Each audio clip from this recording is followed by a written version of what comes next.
авраг Батэрдний оролцсон Монгол дулаалтны 100 эрхэм нэвтрүүлэг хүмүүсийн сэтгэлийн торгон утсыг хөндөж чадлаа. Өнгөрсөн баярын өдрүүдэд олон нийтийн сүлжээ аврагын уйлсныг л шүүн дэнсэлж өнжлөө. Зарим нэг хүмүүс насанд хүрсэн эр хүн тэр тусмаа Монгол төвний бахаргалуулсан авраг хүн олонний өмнө гингнүүл сууна гэдэг ёстой утгагүй юм гэцгээж байна. Тэгж ярих юм бол нэвтрүүлгийн хамгийн өрнөлттэй хамгийн оргил хэсэг нь эр хүний ховор нулимсыг унгааж буй тэр хэсэг болох байх. Өөр ямар нэвтрүүлэг, ямар хөтлөгч авраг хүнийг уйлуулж чадна гэж. 3 аврагыг уйлуулсан юм шүү дээ. 100 эрхэм нэвтрүүлэгч нь Женко Батулга бол самбо үхийн дэлхийн авраг хүн уйлсан.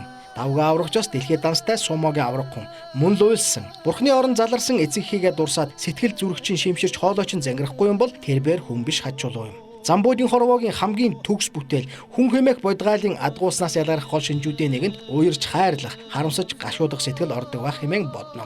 Ээжигтэн эцгийгтэн асуухад таны сэтгэл хөдлөхгүй юм бол та хүн биш адгуус ажгүй. Аврагуудын нулимс бол арчаагүй дорой зангийн нулимс биш, аавын хүү ээжийн үр хэмээх төгс бүтээлийн харуулсны нулимс үлээ. Эцэг хийхэд төлөө унахсан нулимсаар эр хүнийг тавладаг буй юм.